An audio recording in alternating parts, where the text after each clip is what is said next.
Salam sejahtera kepada pensyarah kita Dr. Abu Zarin bin Haji Selamat dan rakan-rakan sekalian. Perkenalkan, saya Asli Zalis Azilot dengan nomor matriks di 20202096968. Saya akan membentangkan bagian pengenalan dalam tugasan 2 ini.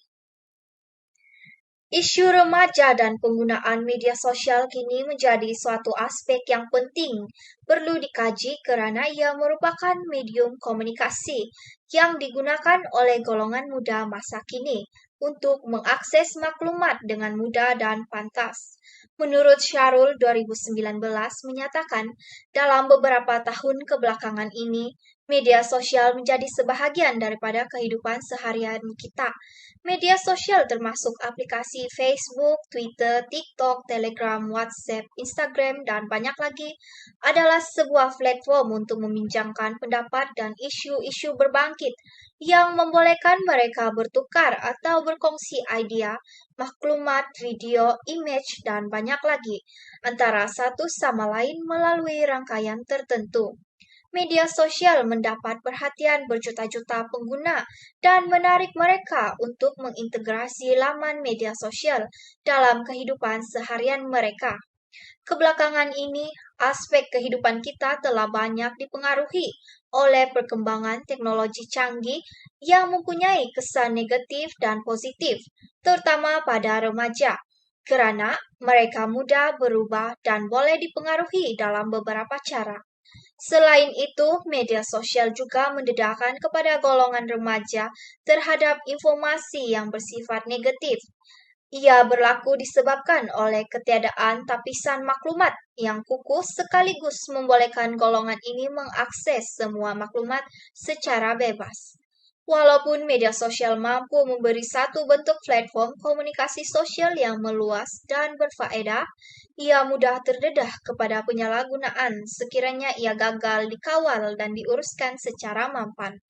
Justru itu, penggunaan media sosial yang berlebihan dan tidak terkawal boleh menyebabkan berlakunya masalah sosial dan implikasi negatif terhadap remaja. Sekian daripada saya serahkan kepada rakan pembentang yang seterusnya. Okey, baiklah. Seterusnya, nama saya Nur Syafiqah binti Syahari, bernombor matrik di 20202096191.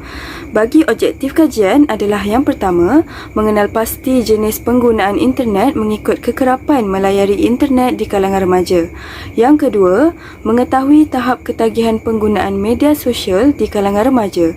Dan yang ketiga, memahami penggunaan media sosial dalam aspek sosial remaja. Sebelum saya meneruskan slide seterusnya, izinkan saya memperkenalkan diri. Nama diberi Wan Nur Mardia binti Wan Syariful Baharing, pemegang kad matrik D 20202097302. Pada kali ini, saya ingin menjelaskan tentang metodologi kajian kumpulan kami. Terdapat 5 metodologi kajian, iaitu reka bentuk kajian berbentuk kuantitatif. Yang kedua, populasi dan persempelan kajian. Yang ketiga, instrumen kajian. Yang keempat, prosedur pengumpulan data. Dan yang terakhir, kaedah analisis data. Reka bentuk kajian yang berbentuk kuantitatif. Kumpulan kami menggunakan borang soal selidik secara atas talian dengan menggunakan Google Form untuk menganalisis data secara deskriptif dan dinyatakan di dalam bentuk statistik. Populasi dan persempelan kajian. Populasi rakyat Malaysia yang menjawab Google Form tersebut ialah seramai 21 orang yang terdiri daripada mahasiswa IPTS ataupun IPTA dan orang awam. Instrumen kajian. Soal selidik sebagai alat pengukur kajian. Kajian ini mengandungi 4 bahagian. Bahagian pertama ialah bahagian A, maklumat responden. Bahagian kedua ialah jenis penggunaan internet mengikut kekerapan melayari internet di kalangan remaja. Bahagian yang ketiga ialah tahap ketagihan penggunaan media sosial di kalangan remaja. Dan bahagian yang keempat ialah penggunaan media sosial dalam aspek sosial remaja. Prosedur pengumpulan data. Kumpulan kami membina item-item soal selidik melalui Google Form. Dan borang soal selidik itu dilaksanakan secara atas talian. Data dikumpul dan dianalisis secara teratur. Kaedah analisis data. Data dikeluarkan dalam bentuk kekerapan dan peratusan. Data juga dinyatakan di dalam bentuk jadual atau cartapai. Assalamualaikum warahmatullahi wabarakatuh kepada doktor dan rakan-rakan sekalian. Perkenalkan, nama saya Nurul Rabiatul Adawiyah binti Sejaharuddin, memegang kad metrik di 2020096230. Hari ini saya akan membentangkan tentang dapatan kajian. Dalam dapatan kajian yang dijalankan, bahagian ini membincangkan analisa data dan memaparkan hasil penemuan kajian yang telah dilakukan daripada soal selidik yang telah diisi oleh responden. Terdapat 3 demografi responden. Yang pertama, jantina. Dapatan hasil kajian menunjukkan daripada 21 responden, seramai 18 orang iaitu 85.7% adalah terdiri daripada responden perempuan, manakala bakinya hanya 3 orang iaitu 14.3% adalah responden lelaki. Yang kedua, umur. Dapatan kajian menunjukkan daripada 21 responden, seramai 19 orang iaitu 90.5% adalah terdiri daripada responden yang berumur 17 hingga 23 tahun. Manakala bakinya hanya 2 orang iaitu 9.5% adalah responden yang berumur 24 hingga 33 tahun. Yang ketiga adalah kategori. Dapatan hasil kajian menunjukkan daripada 21 responden, seramai 15 orang iaitu 71.4% adalah terdiri daripada responden warga UPSI. 4 orang iaitu 19% adalah responden di kalangan IPTA dan IPTS. Manakala bakinya hanya 2 orang, 9.5% adalah responden daripada orang awam. Seterusnya, saya akan membentangkan tentang jenis penggunaan internet mengikut kekerapan melayari internet di kalangan remaja. Dari sudut jenis penggunaan internet mengikut kekerapan melayari internet di kalangan remaja, laman rangkaian sosial adalah laman web yang paling kerap dilayari oleh responden. Laman rangkaian sosial mendapat tempat tertinggi dengan 95.2% yang merupakan pada tahap tertinggi. Dapatan menunjukkan majoriti iaitu seramai 20 orang responden yang sentiasa melayari laman web ini. Ia bermaksud laman web sosial seperti Facebook, Twitter, TikTok, Telegram, WhatsApp, Instagram dan banyak lagi merupakan jenis aplikasi yang paling kerap dilayari oleh responden. Hasil kajian juga mendapati laman web pembelajaran atau e-pembelajaran merupakan salah satu jenis aplikasi internet yang sentiasa dilayari oleh 14 orang responden iaitu 66.7%.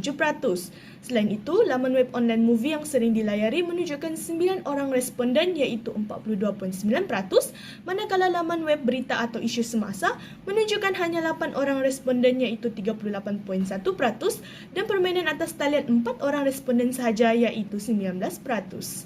Baiklah, terima kasih saya ucapkan kepada saudara Rabiatul Adawiyah di atas penerangan itu tadi. Assalamualaikum warahmatullahi wabarakatuh dan salam sejahtera saya ucapkan kepada doktor dan rakan-rakan sekalian. Baiklah, terlebih dahulu saya ingin memperkenalkan diri saya. Nama diberi ialah Nur Amali Syakira binti Muhammad Azmi, pemegang kad matriks di 202020966207. Baiklah, pada hari ini saya akan membentang mengenai dapatan kajian melalui tahap ketagihan penggunaan media sosial di kalangan remaja. Baiklah, jika kita lihat dari tahap ketagihan penggunaan media sosial di kalangan remaja, dapatan menunjukkan majoriti iaitu seramai 10 orang responden iaitu 47.6% yang menunjukkan tahap ketagihan remaja bagi penggunaan media sosial adalah di skala yang tinggi. Menurut Suhaili 2019, ketagihan internet adalah sejenis gangguan yang sangat bermasalah kerana mampu menjejaskan kestabilan fungsi emosi dan mental, pekerjaan, perhubungan sosial, pencapaian akademik dan juga kewangan individu yang terlibat. Apabila ketagihan penggunaan media sosial di kalangan remaja tinggi, ia merupakan satu perkara yang amat membimbangkan. Akhir sekali iaitu dapatan kajian mengenai penggunaan media sosial dalam aspek sosial remaja. Di sini, melalui penggunaan media sosial dalam aspek sosial remaja menunjukkan sebanyak 11 orang responden iaitu 52.4% bersetuju menggunakan media sosial untuk mendapat ramai kenalan. Selain itu juga, majoriti 6 orang responden iaitu sebanyak 28.6% hampir setuju menggunakan media sosial sebagai tempat untuk menceritakan apa sahaja sama ada berkaitan diri sendiri atau orang lain. Seterusnya, sebanyak 6 orang responden iaitu 28.6% tidak bersetuju media sosial menyebabkan seseorang bersendirian dalam dunianya. Di samping itu juga, 7 orang responden iaitu sebanyak 33.3% tidak setuju bahawa lebih suka meluangkan masa bersendirian dengan media sosial daripada bergaul dengan orang lain. Dan 6 orang responden iaitu sebanyak 28.6% tidak bersetuju dan menyebabkan ia kurang melakukan kerja harian apabila menggunakan media sosial. Bagi media sosial dalam memperkenalkan tentang dunia seks atau pornografi menunjukkan seramai 13 orang responden iaitu sebanyak 61.9% sangat tidak bersetuju. Sekian daripada saya. Seterusnya, dari sudut jenis penggunaan internet mengikut kekerapan melayari internet di kalangan remaja, laman rangkaian sosial merupakan laman web yang paling kerap dilayari. Laman rangkaian sosial mendapat tempat tertinggi yang merupakan pada tahap tertinggi. Dapatan menunjukkan majoriti sentiasa melayari laman web sosial seperti Facebook, Twitter, TikTok, Telegram, WhatsApp, Instagram dan sebagainya. Seterusnya, melalui tahap ketagihan penggunaan media sosial di kalangan remaja, dapatan menunjukkan majoriti tahap ketagihan remaja bagi penggunaan media sosial adalah di skala yang tinggi. Jika diperhatikan, bilangan remaja yang ketagih melayari media sosial berada pada tahap yang membimbangkan. Perkara ini sewajarnya diberi perhatian kerana implikasi terhadap remaja yang mula ketagihan dengan media sosial ini akan mendatangkan kemudaratan ke atas psikologi diri mereka, termasuklah dari segi fizikal, kesihatan, sosial dan juga kemerosotan dalam pelajaran. Akhir sekali, melalui penggunaan media sosial dalam aspek sosial remaja, menunjukkan remaja menggunakan media sosial untuk mendapatkan ramai kenalan dan juga sebagai tempat untuk menceritakan apa sahaja sama ada ia berkaitan diri sendiri ataupun orang lain. Seterusnya, majoriti tidak bersetuju bahawa media sosial menyebabkan seseorang bersendirian dalam dunianya dan lebih banyak meluangkan masa bersendirian dengan media sosial daripada bergaul dengan orang lain. Secara umumnya, penggunaan media sosial adalah sangat berpengaruh terhadap sikap penggunanya dan boleh mendatangkan kesan negatif. Bagaimanapun, media sosial dapat membantu pengguna untuk terus berhubung dengan rakan-rakan baharu dan lama dalam dunia yang semakin kompleks dan dihambat dengan kekangan masa. Namun begitu, remaja yang dikategorikan sebagai ketagihan dalam media sosial akan menyebabkan berlaku penurunan bagi prestasi pendidikan dan juga kepincangan dalam kehidupan bersosial. Untuk kesimpulan pula, media sosial penting untuk remaja masa kini, terutamanya apabila mereka memasuki institusi pengajian tinggi dan tinggal berjauhan daripada keluarga. Ia menjadi medium utama pembelajaran dan perhubungan interpersonal masa kini. Bagaimanapun, penggunaan media sosial yang tinggi turut memberikan implikasi yang buruk kepada remaja sekiranya berlaku penyalahgunaan serta pengurusan media sosial yang lemah. Sehubungan dengan itu, ibu bapa perlu memastikan mereka mempunyai kecerdasan digital yang tinggi dan bersikap telus. Selain itu juga, ibu bapa perlu memberikan mereka kebebasan untuk menggunakan media sosial. Pendidikan dan pemantauan yang ketat perlu diberikan sebaik sahaja ibu bapa mendedahkan anak-anak kepada media sosial. Gejala ketagihan media sosial pula perlu dikenal pasti dan dirawat dengan segera untuk menghindari situasi yang lebih buruk berlaku. Kesimpulannya, media sosial ibarat stok makanan di sebuah pasaraya. Setiap satunya perlu diteliti sebelum dibeli dan dibawa pulang oleh pengguna. Setelah itu, ia perlu diproses dengan baik agar dapat dimanfaatkan untuk kesejahteraan diri, keluarga dan komuniti.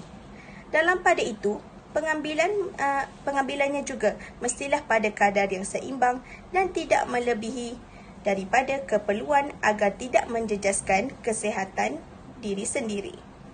Sekian sahaja daripada kumpulan saya. Sekian, terima kasih.